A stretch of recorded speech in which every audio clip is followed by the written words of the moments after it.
irmãos, que a oração faz uma grande diferença. Você crê nisso? Eu creio. Nós temos ouvido vários testemunhos nesses últimos meses, de pessoas que têm vindo aqui contar uma história real. Não é uma ficção, é uma história real. São pessoas que têm experimentado o milagre de Deus nas suas vidas. Pessoas que têm experimentado lutas, provas, mas têm vencido pela fé, pela segurança, pela confiança que tem no Senhor e nas suas promessas. Amém?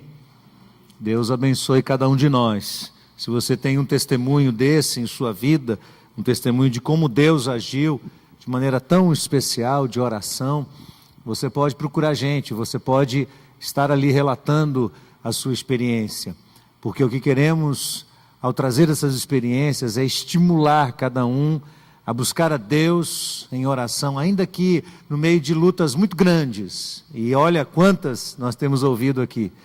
Como Deus tem sustentado essas pessoas, como Deus tem fortalecido os seus corações, como Deus tem ajudado essas pessoas a vencerem, a passarem por vales, às vezes tenebrosos, mas sustentadas pela fé, sem desesperar da vida, sem querer morrer, sem querer desaparecer, sem querer perder todas as coisas, sem entrar em pânico, sofrendo às vezes, mas sempre segurando nas mãos do Senhor. Então, graças a Deus por mais essa experiência. Nós temos pensado um pouco sobre fé, e essa semana aconteceu algo interessante. Eu tenho na minha casa aquela antena parabólica, e aquela antena parabólica é extraordinária, porque ela tem duas fontes de sustentação, os canais de boi e os canais religiosos, não é? Então, eu estava passando os canais e aconteceu uma sequência assim, muito interessante.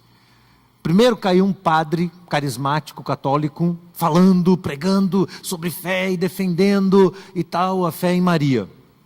Aí eu passei para o seguinte, tinha um outro camarada de uma igreja que eu nunca ouvi falar, chamada Plenitude, pregando com muita convicção e dizendo que Deus tirou o povo de Israel do Egito, mas fez com que o povo de Israel despojasse os bens dos egípcios, porque Deus nunca despede ninguém de mão vazia, e tal, e tal, e tal. Então você tem que reivindicar que aquilo que é dos outros seja seu. Aí eu olhei, falei, uau. Passei para o próximo canal, tinha um camarada falando sobre a Seixonoye.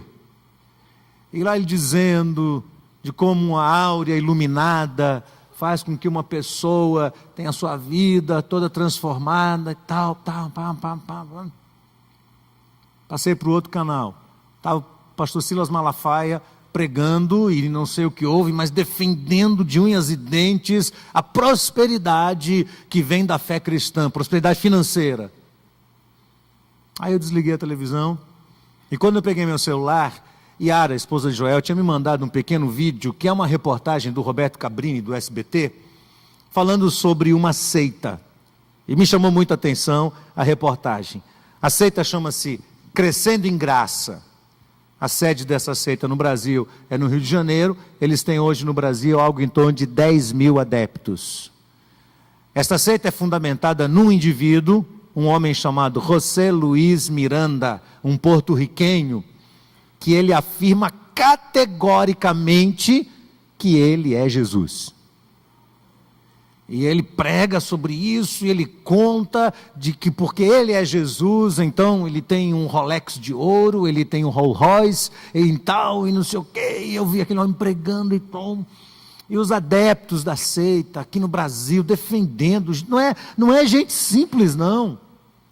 Camarada daqui dando a entrevista inteligente, articulado, e falando como eles entendem que José Luiz não vai morrer, o corpo dele vai ser transladado, porque ele é Jesus. E eles têm como sinal o número 666, que eles dizem que não é o número de maldição, é o número da perfeição e da prosperidade. 666. É o número da perfeição e da prosperidade. Então todos os adeptos estão tatuando o corpo com o número 666. Eu olhei aquilo tudo, eu não sei quem já viu essa reportagem, você pode procurar no YouTube, você vai encontrar lá o Roberto Cabrini fazendo essa reportagem, e você vai encontrar esse negócio. Aí eu fiquei olhando para aquilo tudo, e eu já tinha lido o texto que vou ler aqui agora, pensando na perspectiva da fé, porque fé, num determinado momento, é algo subjetivo, cada um tem a sua, cada um dá a ela o tom que quiser, cada um dá a ela a interpretação que quiser. Então um acredita na fé a partir dos guias dos orixás, o outro acredita na fé a partir dos santos católicos, o outro acredita na fé a partir da igreja tal ou da igreja Y. Então cada um tem a sua própria percepção do que é fé.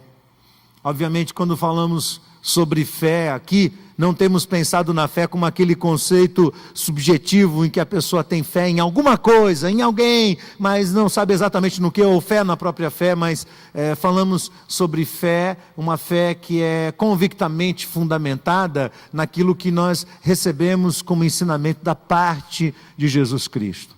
Então eu queria pedir que você abrisse em Mateus, no capítulo 7, e nós vamos ler a partir do verso 15 até o final do capítulo, o verso 29. Mateus, no capítulo 7. Se você não tem uma Bíblia, senta do lado de um cristão que ele vai ter uma Bíblia para você acompanhar. Mateus, no capítulo 7, do verso 15 ao verso 29. Todos encontraram? Muito bem. Então Jesus diz assim: acautelai-vos, porém, dos falsos profetas, que vêm até vós vestidos como ovelhas, mas interiormente são lobos devoradores. Por seus frutos os conhecereis. Porventura colhem-se uvas dos espinheiros ou figos dos abrolhos? Assim, toda árvore boa produz bons frutos, e toda árvore má produz frutos maus. Não pode árvore boa dar maus frutos, não pode árvore má dar frutos bons. Toda árvore que não dá bom fruto, o que é que se faz? Corta-se e lança-se no fogo. Portanto, pelos seus frutos os conhecereis. Nem todo o que me diz, Senhor, Senhor, entrará no reino dos céus, mas aquele que faz a vontade de meu Pai, que está nos céus. Muitos me dirão naquele dia, Senhor, Senhor, não profetizamos nós em teu nome não expulsamos demônios, em teu nome não fizemos muitas maravilhas. Então lhes direi abertamente, nunca vos conheci, apartai-vos de mim, vós que praticais a iniquidade. Todo aquele, pois, que escuta estas minhas palavras e as pratica, será semelhado ao homem prudente que edificou a sua casa sobre a rocha. E desceu a chuva, correram os rios, assopraram os ventos, combateram aquela casa, mas ela não caiu, porque estava edificada sobre a rocha. Mas aquele que ouve estas minhas palavras e não as cumpre, será comparado ao homem insensato que edificou a sua casa sobre a areia. E desceu a chuva, correram os rios, assopraram os ventos, combateram aquela casa, caiu e grande foi a sua queda. Aconteceu que, concluindo Jesus a sua palavra, a multidão se admirou da sua doutrina, porque os ensinava como tendo autoridade, e não como os escribas, que costumavam fazer por força do costume. Muito bem. Quando a gente pensa sobre fé, não queremos alimentar aquele conceito difuso de fé, mas queremos falar desta fé. Da fé que provém daquilo que Jesus falou. Da fé que vem da solidez, do alicerce, dos princípios e orientações que são dados por Jesus a nós, na sua palavra. Mas esse texto, logo de cara, nos traz um alerta, uma preocupação. E aí eu queria que você se imaginasse na cena. Imagina você, tempos finais, você é colocado diante de Jesus para prestar contas da sua vida. Chega lá todo feliz e diz: Jesus, como vai o senhor? Aí Jesus olha para você e diz assim: nem todo aquele que me diz Senhor, Senhor, entrará no meu reino. Aparte-se de mim, porque você praticou iniquidade. Você já se viu nessa situação? Alguma vez você parou e falou: poxa, isso pode ser comigo. Eu posso estar enganado. Eu posso estar sendo ludibriado. Durante toda a história que eu vivi no cristianismo e tenho vivido, eu tenho ouvido a experiência de muitas pessoas, às vezes histórias estranhas, de pessoas que um dia abraçaram a fé cristã, mas mais tarde se desviaram dela, abandonaram a fé cristã. Por exemplo, quem já ouviu falar de Billy Graham aqui? Billy Graham? Todo mundo. Quem não conhece, quem nunca ouviu falar de Billy Graham aqui? Levante a mão. Alguns nunca ouviram. Billy Graham, ele tem hoje 94 anos de idade, ele foi o mais conhecido evangelista do mundo. Provavelmente não existiu sobre a face da terra alguém que tenha pregado tanto e feito tantas conferências e ganho tantas almas para Cristo como Billy Graham.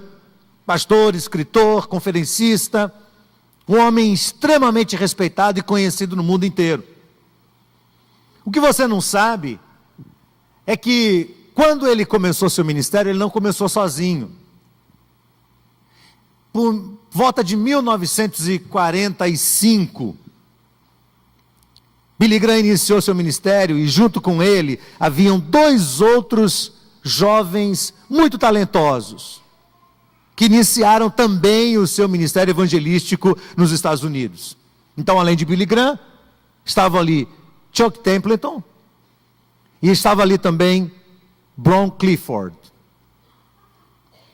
Esses 2 jovens, junto com Billy Graham, eles tinham ali por volta de 25, 26 anos de idade, começaram a trabalhar pregando o evangelho. Os 3 vieram de um lar cristão, os 3 tiveram sua fundamentação na Bíblia, nas Escrituras Sagradas, os 3 receberam a mensagem do evangelho desde muito cedo na sua vida.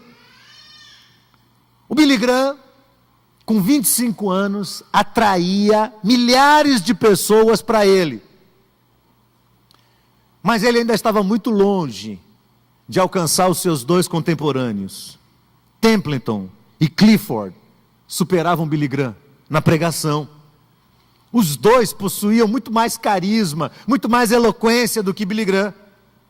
Dizem que Templeton era o mais habilitado, mais dotado jovem pregador dos Estados Unidos. Era uma raridade, jovem de 20 e poucos anos, que atraía a atenção de milhares de pessoas para si mesmo. Mas Clifford parecia ser muito mais talentoso, muito mais notável do que ele. Clifford era instigante, era inteligente, era eloquente. Clifford pregava com um conhecimento intelectual e tinha uma habilidade com as palavras que quase ninguém conseguia ter. Dizia-se na época que ele, com 25 anos de idade, inspirou mais vidas, influenciou mais líderes e bateu mais recordes de público do que qualquer outro pregador nos Estados Unidos. 3 jovens, num impulso tremendo. Você pode estar perguntando: o que aconteceu com esses 3 jovens? Qual foi o resultado na vida deles? Quais foram os frutos deles? Billy Graham tornou-se o maior evangelista do mundo e permanece hoje com 94, 95 anos de idade, permanece com uma idoneidade intacta. Todos sabem disso. Foi conselheiro espiritual de pelo menos 3 grandes presidentes americanos.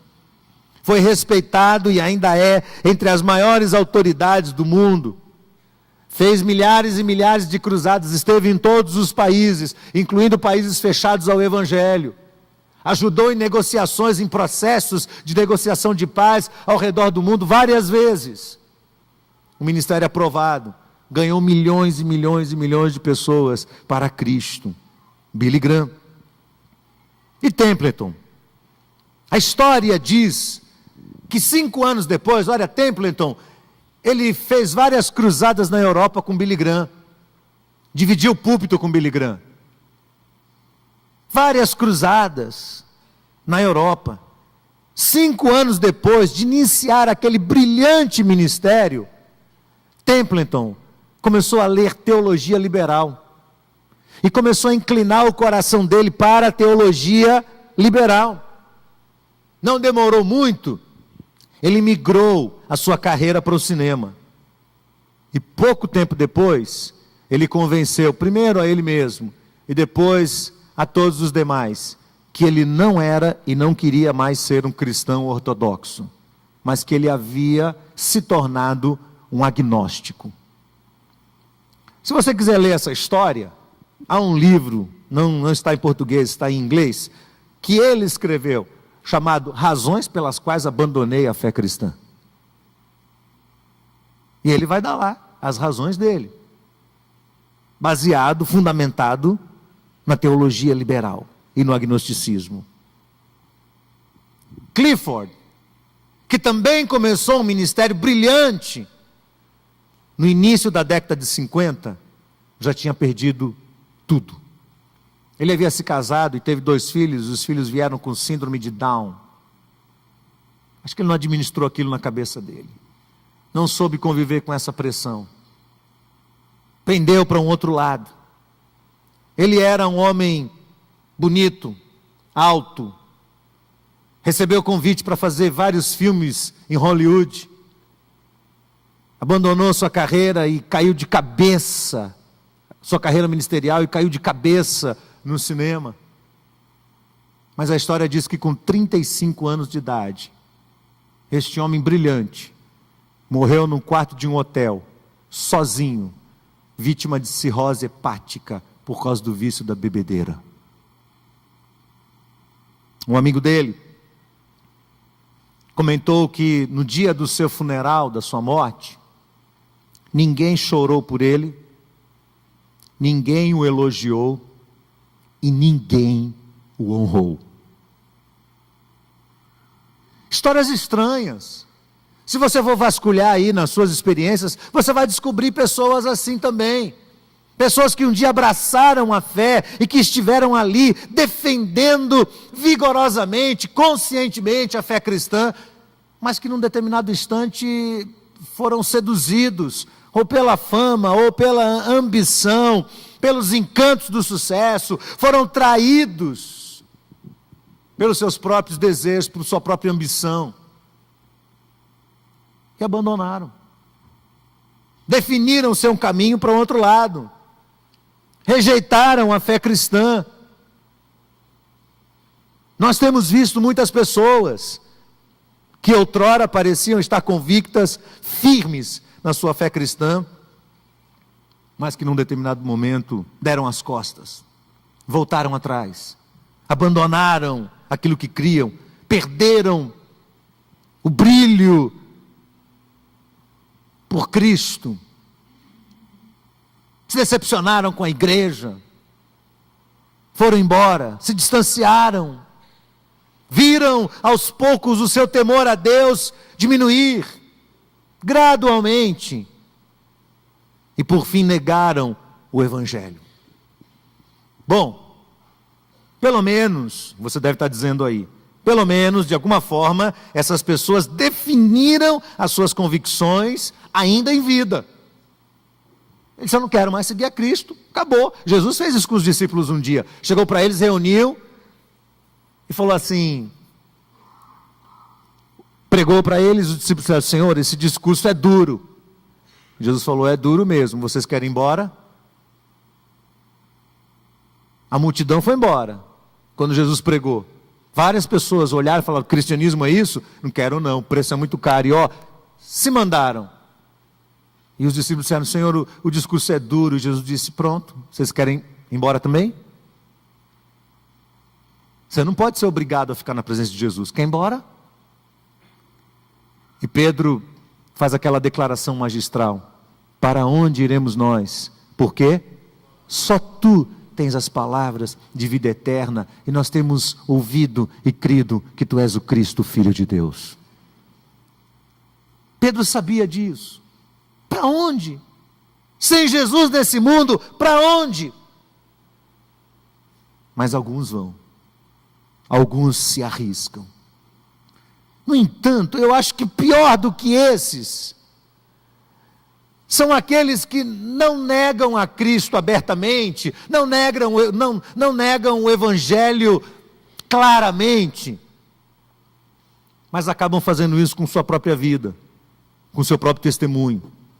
João menciona isso. 1 João capítulo 2, verso 19, ele fala daqueles que estavam conosco, mas não eram dos nossos. Estavam entre nós, mas não eram de nós. Estavam próximos, mas não estavam dentro. Estavam com o pé ali, mas a cabeça do lado de fora. Os lábios honravam a Deus, mas o coração estava distante de Deus. Quem são eles? São aqueles que mantêm o Evangelho como um conceito, como uma religião apenas. Um conceito, uma religião, uma tradição nas suas vidas. Mas que quando são testados, quando são pressionados por grandes oportunidades, ou provados, através da forte pressão que pode vir sobre aqueles que dizem ter fé, eles acabam mostrando, com o resultado das suas vidas, que o que eles tinham não era de fato uma fé em Jesus, mas era fé em alguma outra coisa, mas não na pessoa de Cristo, no nome de Cristo e na palavra de Cristo. Jesus diz: pelos seus frutos os conhecereis. Note que o importante, mais importante do que iniciar uma carreira, é como você encerra essa carreira. Paulo encerra a vida dele dizendo assim: combati o bom combate, terminei a carreira e guardei a fé. Guardei a fé. A gente tem visto muita gente que começa muito bem, começa lá em cima, cheia de paixão, cheia de alegria, envolvidos com o reino, com a igreja, comprometidos, mas que com o passar do tempo, eles começam a se frustrar e começam a ter uma queda, talvez não tão vertiginosa, mas gradual, e vai, e terminam a vida frios, isolados, distantes, sem brilho nos olhos, sem paixão no coração. Alguma coisa aconteceu nesse percurso. Por isso, quando nós nos propomos a falar sobre fé, nós precisamos olhar para o que Jesus está dizendo e entender a fé na perspectiva de Jesus. E aí eu quero dividir esse texto aqui em 3 partes. Você certamente está com sua Bíblia aberta. Eu quero dividi-lo em 3 partes e por meio dele falar sobre o que a fé promove na nossa vida. Qual o resultado da fé cristã na vida daqueles que se propõem a seguir a Cristo Jesus. Primeiro de tudo, eu percebo nesse texto que a fé genuína, verdadeira, faz com que o seguidor de Cristo frutifique para Deus. Ou seja, a fé é atestada pelos frutos. Jesus diz: pelos seus frutos os conhecereis. Pelos seus frutos os discípulos de Cristo são conhecidos. Uma árvore boa não pode dar fruto mau. Uma árvore má não pode dar fruto bom. Este é um assunto de vital importância e que precisa da nossa atenção, porque ele pode estar indicando pessoas cuja fé, ou aquilo que chamam de fé, não tem sido suficiente para que eles produzam os frutos esperados. Pessoas que às vezes se dizem cristã, mas o testemunho que elas dão não é algo consistente. É interessante porque eu sou cristão há muitos anos, há mais de 40 anos, eu tenho 50 anos de idade, eu não tinha 9 anos de idade ainda, quando já estava firmado nos primeiros passos da fé cristã. E é interessante porque nessas 4 décadas de cristianismo, mais de 4 décadas de cristianismo na minha vida, eu vejo uma diferença muito grande na cultura interna das igrejas.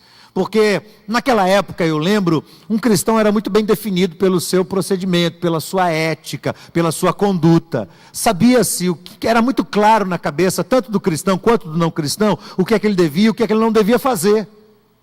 Hoje as coisas já não são assim. Se antigamente cristãos eram notoriamente reconhecidos por seus frutos, hoje há uma forte tendência de que qualquer pessoa se denomine como cristão. Esta semana eu fui levar o Lucas numa clínica, ele fez um exame no pé, eu fui levá-lo lá, e quando a gente estava saindo da clínica, ele falou: pai, esqueci a carteirinha lá na recepção. Eu disse: então vá pegar. E fiquei parado na calçada esperando ele. Aí tinha um camarada do meu lado com outro conversando, um camarada alto, forte, e ele começou a falar de Jesus para o companheiro. E aí eu estava daqui, eu escutei, me liguei logo na conversa. Falei: olha, você precisa de Jesus na sua vida, porque Jesus transforma a gente tem que entregar o coração a Cristo e tal. Eu falei: puxa, que coisa rara, um cristão falando de Jesus, não é? Evangelizando assim na rua, uma outra pessoa tão abertamente. Aí fiquei ligado na conversa. Nisso passa um camarada de carro, com um carro preto, abre o vidro, buzina e fala: diga aí, seu... E solta um palavrão. Aí ele vira para o camarada e diz: e aí, filho de não sei quem? Aí eu fiquei pálido. Eu até dei uma olhadinha assim para ver se era ele mesmo, era o que estava evangelizando, ou se foi outro. Não, foi o que estava evangelizando. Aí ele vira para o companheiro dele e diz assim: aquele ali é meu brother. A gente anda por aí nas baladas pegando a mulherada. Eu falei: ai, meu Jesus. Você está entendendo o que eu estou falando? Parece que não há mais uma diferença. Parece que é normal. Eu sou crente, eu creio em Deus, eu creio em Jesus. Sim, e que fruto dessa fé é visível na sua vida, na sua experiência? Porque Jesus fala coisa séria. Se você ler o capítulo 15 do Evangelho de João, Jesus diz assim: olha, eu sou a videira, vocês são os ramos. Toda vara que estando em mim, presta atenção, toda vara que estando em mim não der fruto, ele a corta. Sem mim nada podeis fazer. Nós sabemos disso. Sem Jesus você não pode frutificar. Sem a presença dele, sem a comunhão íntima com ele, você não pode produzir frutos de justiça. Eu não posso produzir frutos de justiça. Mas o que Jesus diz nos assusta. Porque ele diz: toda vara que estando em mim não frutifica é cortada e lançada no fogo. Mais tarde, Tiago esclarece lá no capítulo 4 da sua carta, que o fruto é um efeito da fé, é uma consequência da fé. Por isso ele diz: a fé sem obras é morta. A fé sem obras não tem valor nenhum. A fé sem resultado, a fé sem frutos, não existe, não é fé. Aí vem um conceito mais interessante aqui a ser explorado. Pode existir crente desviado do Evangelho?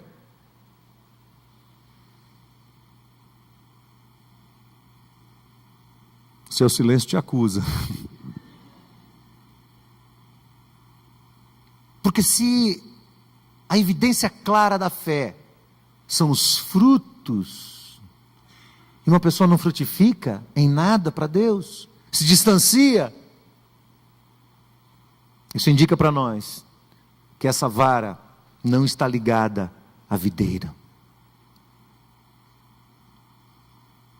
Dugan, no seu livro 9 Evidências da Fé Cristã, diz que as evidências, que os frutos são claros. Primeiro, a pessoa vive na verdade. A verdade é um fruto. Se você vive num emaranhado de mentiras, ou mesmo num resquício de pequenas mentiras, Isso não é um fruto do Evangelho. O fruto do Evangelho é que você começa a viver na verdade. Você não tem medo de assumir as consequências. Sabe que às vezes serão caras, mas você assume a verdade. Segundo, a comunhão com Deus. Aquela paixão, aquele desejo de estar na presença de Deus, aquela ânsia, aquele impulso do coração, da oração, da solitude, do tempo com Deus, da leitura da palavra, daquela coisa que vem de um devocional. Você sabe assim, eu não consigo viver sem olhar para as Escrituras e extrair delas verdades que vão sustentar minha fé. Agora, se você troca as Escrituras pelo Facebook, pelo WhatsApp o tempo todo, que frutos estamos dando? Terceiro, a comunhão com o corpo. Nós recebemos aqui, sexta e sábado, ontem, o pastor Ariovaldo Ramos, que veio falar à mocidade. Ele trouxe umas palavras muito instigantes, muito interessantes, foi muito gostoso tê-lo aqui. E ele falou uma coisa importante, numa discussão que nós estávamos tendo sobre essa questão do movimento crescente no Brasil, chamado Cristo sim, igreja não. Cristo sim, igreja não. Um movimento que nasce no meio dos evangélicos, dizendo, não precisamos de igreja local, não precisamos dessa instituição, não precisamos desse corpo local. Nós fazemos parte da igreja global de Cristo, é suficiente, eu não preciso de igreja, eu tenho minha fé direto ligada com Deus. Ocorre, no entanto, e ele foi muito taxativo no que ele falou, porque ele disse que a luz, quando Jesus disse que não se pode esconder uma luz debaixo de um alqueire, mas é colocada no alto, no velador, e a cidade edificada não pode ser escondida, ele falou que essa cidade é a junção de várias luzes, e essas luzes quando se juntam, se intensificam, se tornam fortes, e tornam o corpo de Cristo subjetivo em algo concreto, visível aos olhos de qualquer pessoa. Claro isso, simples. Porque vivemos no meio de uma comunidade, onde temos que conhecer e ser conhecidos, porque é dentro da comunidade que nós vamos ser trabalhados. Quem vai chegar em mim e vai dizer, Abraão, olha o que está errado na sua vida, olha como é que você está tratando sua mulher, olha aí como é que você está lidando com o seu casamento, olha aí como é que você lida com os seus pensamentos, olha aí como é que você lida com as suas finanças. Quem vai fazer isso? Se eu viver do lado de fora, se eu viver isolado, se eu for simplesmente fruto, resultado daquilo que a nossa geração pós-moderna considera como um dos pilares de sustentação da pós-modernidade, o individualismo. Cristo sim, igreja não. É fruto, comunhão com o corpo. Quarto, a conduta cristã. Eu não quero julgar aquele moço que eu vi essa semana, falando aquilo com um colega dele, porque talvez ele tivesse se convertido domingo passado e ainda não se livrou dos resquícios do velho homem. Leva tempo para a gente crescer. Eu não quero julgá-lo, mas eu quero pensar com você seriamente sobre pessoas que já estão, 1 ano, 2 anos, no meio da igreja do Senhor, aprendendo a palavra, e eles continuam mantendo uma conduta estranha, anômala, paradoxal ao que realmente é o Evangelho. O Evangelho afeta todas as áreas da nossa vida, da nossa conduta, dos nossos relacionamentos. Nós começamos a exigir de nós ser diferentes, a não admitir agir como o velho homem agia. Crises de ira, de raiva, lidar com dinheiro com usura, comprar e não pagar, enganar pessoas, tratar mal, pensamentos poluídos, conduta estranha na hora da contabilização, na hora de tratar com documentos fiscais, essas coisas todas que nós cansamos de falar dentro da igreja. A conduta cristã é um fruto. Outro fruto é o amor sacrificial. É quando você se doa, e se doa de verdade por outras pessoas. E por isso vivemos em comunidade. Gostei de ver o pastor Ariovaldo falando aqui, nós, na oração do Pai Nosso, o Pai não é meu, o Pai é nosso. O pão não é meu, o pão é nosso. aquela percepção de que se eu fui alcançado pelo Evangelho, isso inevitavelmente me torna uma pessoa útil ao reino de Deus neste mundo, e eu começo a me preocupar com os outros. Não tenho em foco a minha pessoa, o meu sucesso, o meu crescimento, a minha prosperidade, mas a preocupação com os outros. Sexto, o crescimento espiritual visível. Aquela coisa que vai fazer com que você cada vez mais vá passando por um nível diferente na sua experiência. Sétimo, a vitória contra a pressão desse mundo, contra o sistema. Oitavo, o testemunho bíblico sobre Jesus. Nono, o testemunho do Espírito Santo de Deus. São os 9 frutos que Duncan destaca no seu livro, e realmente eu creio que ele tem razão. Você tem frutificado para Deus? A sua fé frutifica? Aqueles do lado de fora que não conhecem você, ou aqueles que convivem com você no seu trabalho, que sabem que você é um cristão, eles olham para você e falam assim: rapaz, eu vejo resultados na vida desse moço, dessa moça, desse rapaz, dessa mulher. Eu vejo resultados. Ele era assim, agora ele age diferente. Eu vejo, é visível. Segunda parte do texto, Jesus nos ensina que a fé faz com que a gente se comprometa com Cristo e que a gente esteja atento, porque vamos prestar contas da nossa vida. A fé, portanto, é comprometida com a prestação de contas. Então Jesus, no cenário, Jesus mostra pessoas sendo colocadas diante dele. E ele diz aí no verso 22, muitos me dirão, o quê? Naquele dia. Que dia? Que dia? O dia do juízo. Você acredita no juízo final? Você acredita no juízo? Você acha que um dia Deus vai perder tempo trazendo pessoas uma a uma para poder tratar da vida delas? Você já parou para pensar e perceber que não se prega mais sobre o juízo final nas igrejas? Não se fala mais sobre esse assunto? Mas ele é bíblico. E Jesus o repete aqui. Paulo diz, 2 Coríntios capítulo 5, verso 10, mas importa que todos nós compareçamos diante do tribunal de Cristo para prestar contas daquilo que fizemos por meio do corpo, se bem ou mal, e então receberemos do Senhor a recompensa merecida. 2 Coríntios 5:10. Isso deveria despertar um temor no nosso coração, porque indica o momento da prestação de contas, indica o momento em que nós seremos chamados à presença dele, cada um de nós.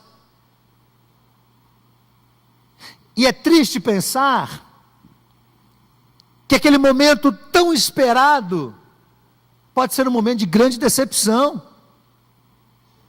porque esse momento revelará pessoas que acreditavam estar próximas de Cristo, mas não estavam de fato centradas nele. Chamaram-lhe de Senhor, mas não foram reconhecidas por ele.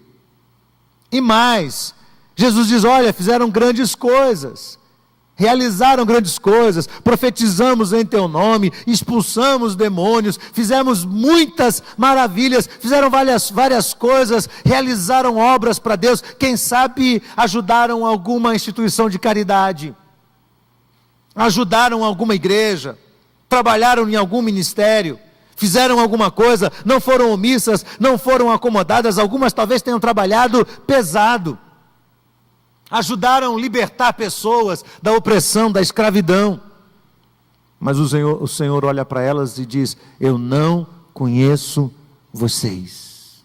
Sabe, isso deixa claro aqui para nós, no primeiro momento, que ninguém é salvo pelas suas obras, não é verdade?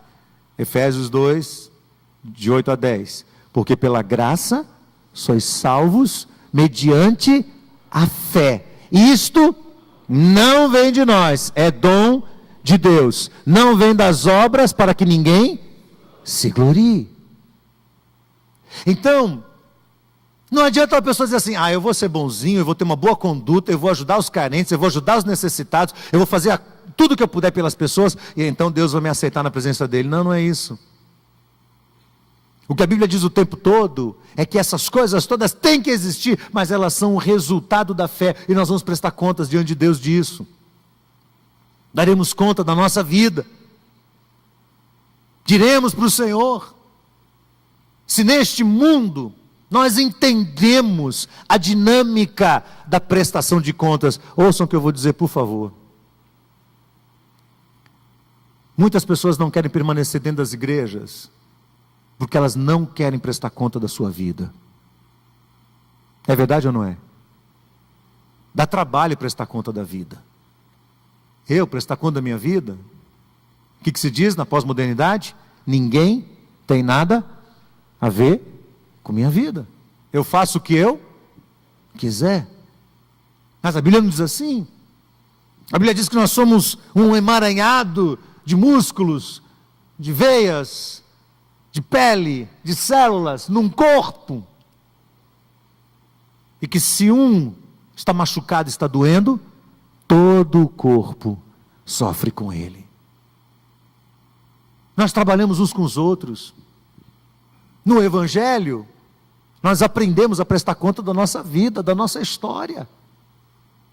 Quando eu omito daquelas pessoas que me amam e daquelas pessoas que estão sobre minha vida, como autoridades de Deus, quando eu omito fatos, quando eu escondo, quando eu vivo debaixo de mentiras, e eu digo, olha, ninguém tem nada a ver com a minha vida, eu faço o que eu quiser, eu estou com isso dizendo, eu não tenho fé, pelo menos a fé bíblica eu não tenho, e não quero ter.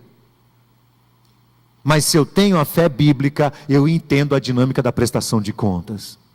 E tanto quanto eu me abro para prestar contas aqui, eu já sei que essa prestação de contas aqui é um preparo para o que vai acontecer lá na frente, o dia em que eu for colocar diante do Senhor e for prestar contas da minha própria vida. Presta atenção, eu e você, independente da fé que temos, vamos prestar conta da nossa vida a Jesus. Você entende isso? E isso é bom, porque nos ajuda a ser mais sinceros. Porque se eu vivo num ambiente onde eu sou aquilo que as pessoas querem que eu seja, onde eu vendo uma imagem, então eu ajo, eu procuro ter uma conduta de acordo com aquilo que eu espero do meio onde eu estou, e me torno um hipócrita, porque eu sei que quando eu estou fora desse meio, eu estou distante, eu estou num lugar onde ninguém me conhece, ninguém sabe quem eu sou, então eu começo a agir de uma outra forma, eu começo a esboçar uma outra conduta. O que eu estou com isso dizendo é, eu não sei o que é a fé cristã, porque a fé cristã me faz ser autêntico onde quer que eu esteja, porque eu sei que mais do que prestar conta para as pessoas, eu presto conta da minha vida a Deus. E mais, a Bíblia diz, os olhos do Senhor estão sobre os justos e os injustos. Onde quer que eu esteja, ao redor do planeta Terra, os olhos de Deus vão estar sobre mim. Louvado seja Deus por isso. Eu posso esconder qualquer coisa, de qualquer pessoa, das pessoas mais íntimas que eu amo, mas eu não posso esconder nada de Deus. Se eu subir aos céus, Ele lá está. Se eu descer ao mais profundo abismo, Ele lá está também. Ele está me vendo o tempo todo. Então eu acho que isso deveria despertar um temor no nosso coração, aquele temor assim que é uma mistura de respeito com medo. Não falei errado não, é medo mesmo. Porque as pessoas dizem assim, mas eu não tenho que ter com Deus uma relação de medo, porque uma relação só com Deus que vai me castigar, com Deus cruel, com Deus cruel. Ora filho, nós somos seres humanos. Deus é criador de todas as coisas. Nós somos um vermezinho, uma migalha. Ele é o majestoso Senhor de todas essas coisas. Ele tem na mão dele o poder de me esmagar, se Ele quiser. Como é que eu não vou ter medo de alguém que tem o poder de me esmagar? Alguns crentes hoje precisam acordar.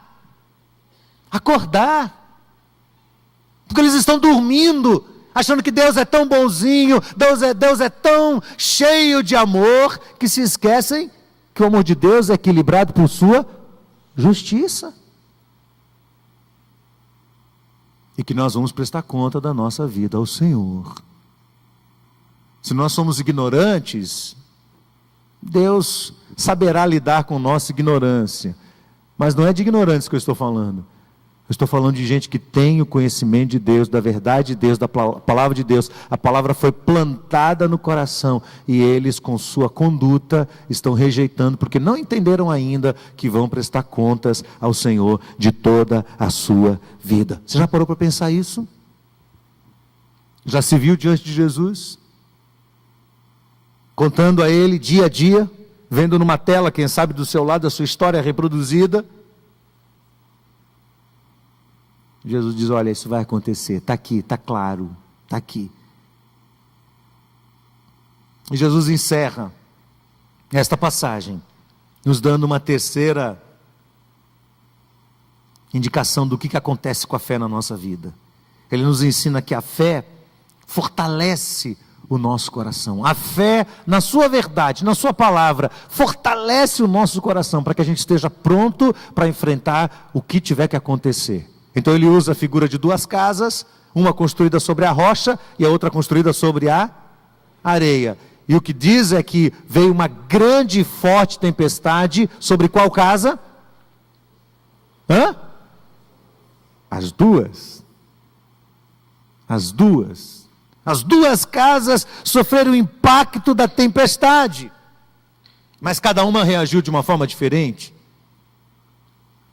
Cada uma delas esboçou ali, na hora daquela grande pressão, quais eram os seus fundamentos. Quando eu penso sobre tempestades, e eu estava essa semana pensando sobre isso, e percebi que só existem 3 principais grupos, debaixo dos quais se agregam todas as demais experiências da nossa vida, do que pode ser considerado uma tempestade. Primeiro são as perdas. Você já viu aqui pessoas que perderam a fé porque perderam outras coisas. Não viu? Eu me lembro de uma jovem que chegou para mim e disse, eu não creio mais em Deus. Uma jovem criada no Evangelho, eu não creio mais em Deus. E aí eu comecei a conversar com ela pacientemente para tentar extrair o porquê e tal. Finalizando tudo, depois de algum tempo de conversa, descobri que a menina não acreditava mais em Deus porque o namorado terminou o namoro com ela. Pronto. Experiência boba. Mas eu conheço também pessoas que perderam entes queridos e ficaram revoltados contra Deus. Que voltaram o seu punho para o céu e disseram, você não existe. Porque se você existisse, essa pessoa não tinha sofrido e não tinha morrido. Perdas. Gente que perdeu dinheiro, gente que perdeu status, perdeu condição social. E por causa disso se revoltou contra Deus, se posicionou contrário ao Evangelho. Então, primeiro são as perdas. Segundo, são decepções. E a decepção que começa com relacionamentos, com as pessoas. É engraçado, porque quando uma pessoa se converte, e ela vem para a igreja do Senhor, ela chega na igreja e fala, uau, que lugar maravilhoso. Ela olha assim para os cristãos e fala, meu Deus, um monte de anjos. Anjinhos por todo lado. Até que, como dizia Olavo Bilac, quão maravilhosas são as pessoas, até que você as conheça. Não é? Quando você começa a descobrir quem elas são. E as pessoas se decepcionam, porque elas esperavam uma coisa e vem outra.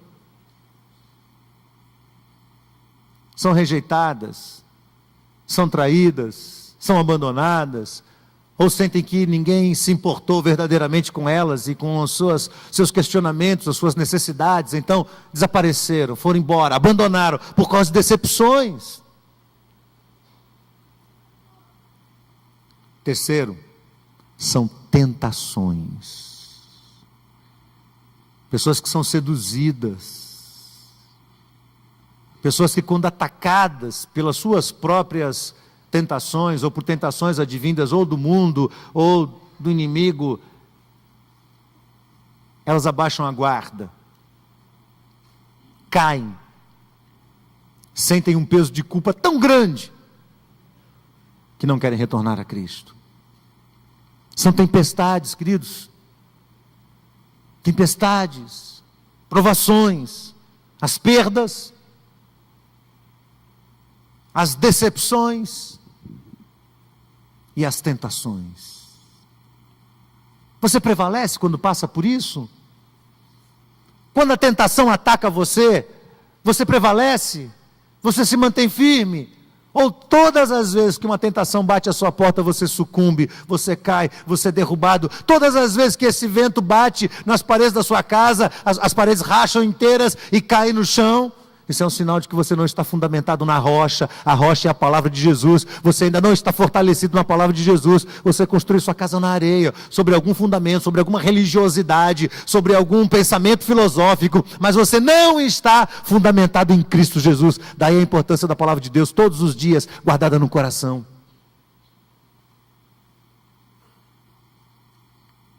Então Jesus conta essa história para mostrar como a fé nos ajuda a preparar o nosso coração. Agora veja que interessante. Ninguém constrói no dia da tempestade, constrói? Quem aqui já viu assim uma chuva caindo, derrubando, vento por todo lado, os postes caindo, e o pedreiro lá colocando? Quem já viu isso? Ele não faz isso. Quando é que você constrói? No dia de sol, no dia tranquilo. É aí que você fortalece as bases da sua existência, para que na hora que venha a perda, na hora que vem a decepção, na hora que vem a frustração, na hora que vem a tentação sobre sua vida, na hora que vem a dúvida, e você sabe disso, você não vai cair porque está firmado na rocha, está fincado aos pés do Senhor. Eu não estou aqui pensando tanto nas reações imediatas. Eu sei que ninguém é de ferro, como eu disse sobre o rapaz que encontrei essa semana. Talvez ele tivesse se convertido há 2 dias atrás, mas eu estou pensando aqui naquelas reações a médio prazo, naquela coisa que não deixa a pessoa, e aquele sentimento vai crescendo, aquela dúvida vai prevalecendo, vai aumentando, a decepção vai crescendo, o sentimento de perda, de abandono, aquilo vai crescendo, e aquilo vai se transformando num sentimento de amargura contra Deus. Isso acaba fazendo com que as pessoas vão aos poucos se esvaziando ou esfriando na sua fé, desacreditando da soberania de Deus, do controle de Deus, daquele cuidado pessoal de Deus com cada um daqueles que está no meio do seu corpo. E também essas pessoas, por se decepcionarem com Deus, vão se afastando da igreja, do corpo de Cristo também. Eu pedi que a nossa equipe de louvor cantasse um cântico, e queria que eles viessem aqui agora. Este cântico é interessante. Eu me lembro que uma época da minha vida foi importante ter ouvido este cântico. Foi quando, no dia 1º de abril de 2000, eu assumi o pastorado da Igreja Batista Metropolitana. Naquela ocasião, a igreja tinha um hall de membros de 137 pessoas e tinha mais ou menos 180 que frequentavam a igreja. Eu saí de uma outra igreja aqui em Salvador, meus filhos eram pequenos e nós viemos para cá, e eu me lembro que alguns jovens vieram de lá num dia do culto da posse e eles cantaram essa canção. E eu estava muito temeroso. Como você deve imaginar, não é simples estar à frente de uma comunidade, não é fácil para uma pessoa chegar aqui num púlpito, se arvorar, abrir a Bíblia e dizer assim diz o Senhor. A responsabilidade é muito grande. A gente perde o sono por causa disso, a gente sente dores intensas de cabeça por causa disso. A gente sabe, eu sei que vou prestar contas dessa igreja diante do Senhor. Isso tudo está no nosso coração, o peso da responsabilidade. E quando eu assumi a igreja, haviam muitas implicações ao redor daquele momento. E eu estava temeroso, estava no culto de posse. Para quem lembra, estava lá presente, o pastor Rogério Scheidegger trouxe a palavra. E eu estava ali ouvindo aquilo tudo. E no final, aqueles jovens que vieram da nossa ex-igreja vieram cantar um cântico. E este foi o cântico que eles cantaram. Eu me lembro que Bia era pequenininha. Bia tinha, se eu não me engano, 4 anos de idade, mais ou menos. E ela começou a chorar muito, porque aqueles jovens eram amigos dela. E ela achou que eles estavam abandonando ela, né? E E foi interessante ouvi-los cantar aquele momento importante em que um cristão precisa estar fundamentado na fé em Cristo Jesus, porque nós vamos enfrentar desafios e desafios muito grandes, mas eu olho para esse texto e vejo Jesus dizendo para mim e para você: não desista. O Senhor está dizendo: não desista, você precisa frutificar. É um sintoma, é um sinal. Quais são os frutos de vida cristã verdadeira? Segundo, prepare-se, porque o relacionamento com Cristo é um relacionamento de prestação de contas. Um lugar bom para exercitar isso é da igreja, prestar conta da nossa vida. E terceiro, esteja certo de que as bases da sua vida estão fortalecidas na palavra de Jesus. Vamos cantar esse cântico?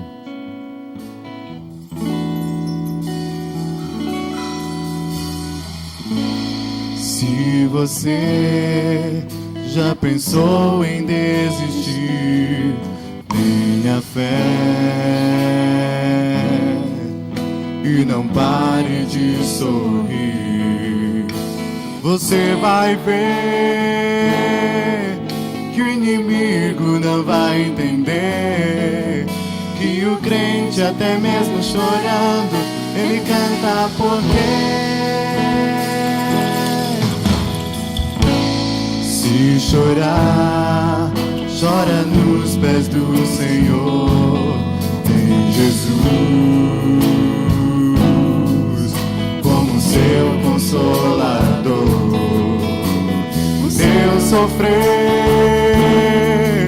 uma noite até pode durar, mas o crente sabe que a vitória vem pela manhã. Então cante assim: vou seguir os passos de Jesus, vou levar comigo a minha cruz. Se espinhos ferem os meus pés, eu vou descansar nos passos de Jesus. Quando o crente está firme nos pés do Senhor, ele passa pela prova cantando louvor. O inimigo se levanta, mas tem que cair. O crente não deixará a cruz, mas segue até o fim. Se cair 1000 ao seu lado, ele não cede não. Sempre está protegido por um batalhão. Deus dá ordem aos seus anjos para o proteger. Bem guardado desse jeito desistir, porque vou seguir os passos de Jesus, vou levar comigo a minha cruz.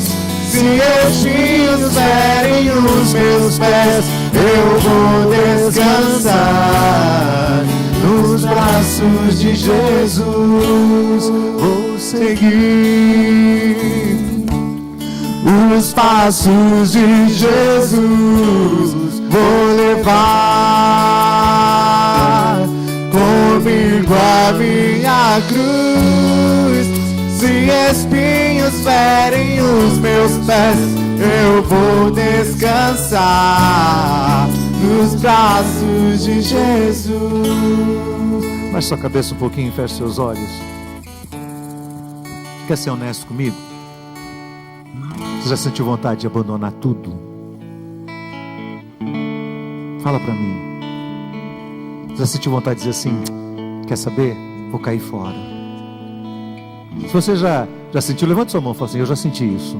Pode levantar, isso, sem medo. Isso. É bom quando a gente admite esse sentimento, porque a gente trata ele na alma da gente. E nada pode ser tratado na nossa alma se primeiro não houver um reconhecimento de que essa coisa existe. Se você não admitir isso existe, você não consegue tratar. Eu já senti vontade de desistir. Eu já senti. Agora, às vezes, e a gente tem que tratar isso, viu? Tem que tratar esse sentimento. Mas às vezes, a grande questão não é sentir. Pode ser que você nunca tenha sentido vontade de desistir, mas você tem negado sua fé porque você não frutifica para Deus. Você pode olhar para a sua vida, e a sua vida é um galho vazio, um galho seco.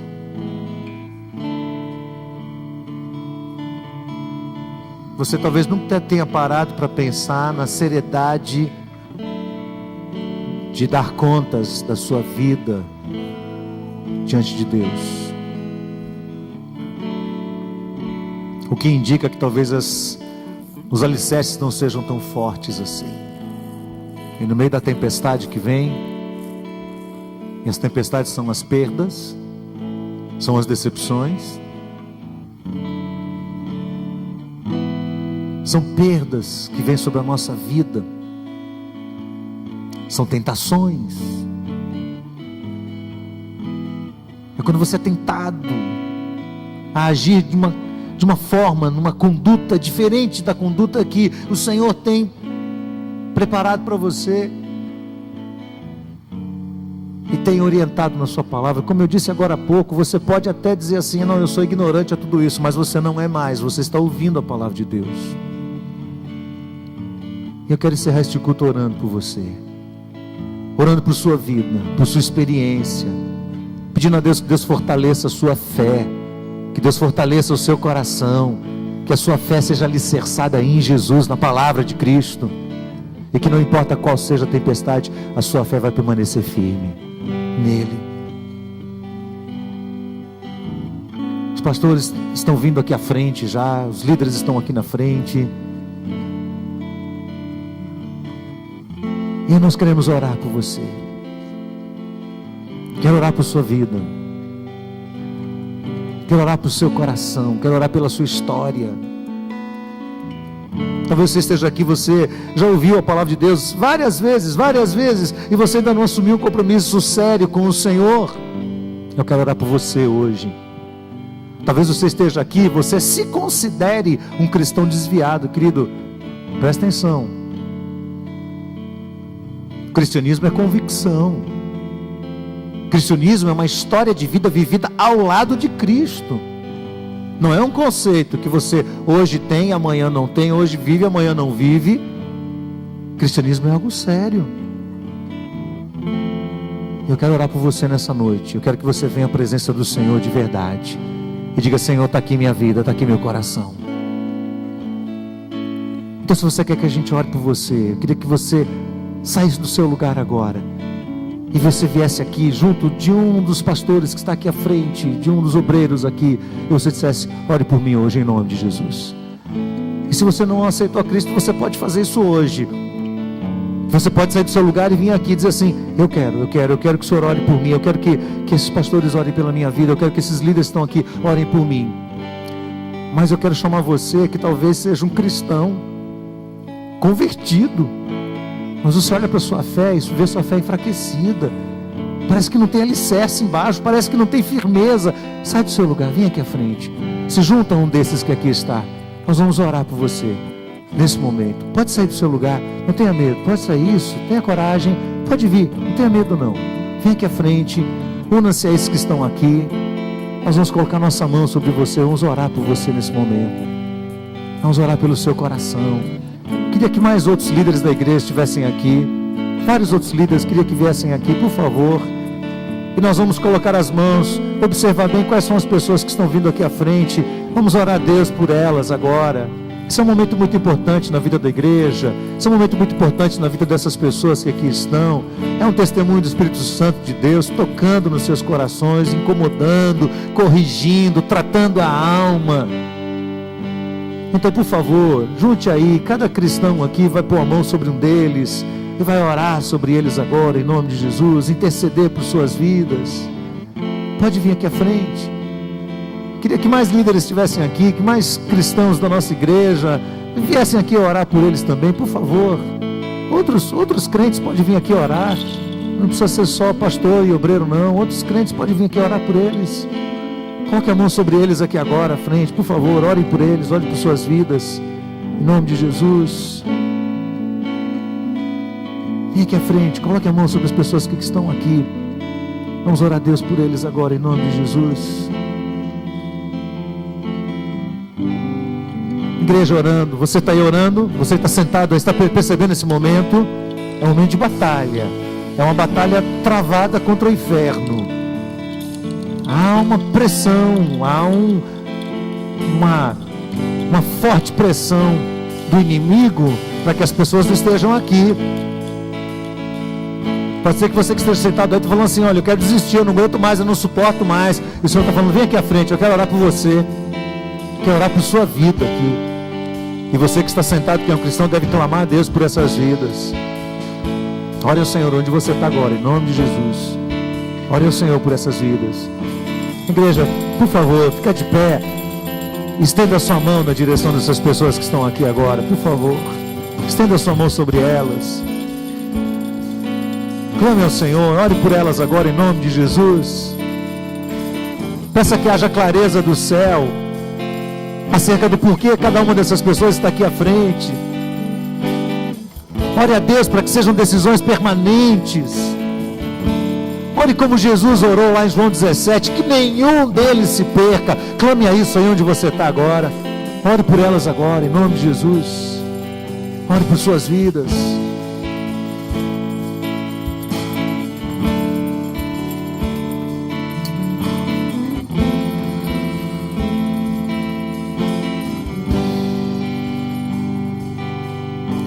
Senhor, nós te bendizemos neste momento, Pai, pela tua presença neste lugar e pela tua palavra viva, eficaz, permanente, sólida, sólido fundamento da nossa fé, a tua verdade, a tua palavra. Nenhum de nós aqui pode escapar da tua palavra, Senhor, porque como uma espada ela penetra o nosso coração, ela traz discernimento, ela nos confronta, nos incomoda, mas nos leva à cruz de Cristo Jesus, onde nós encontramos plena libertação.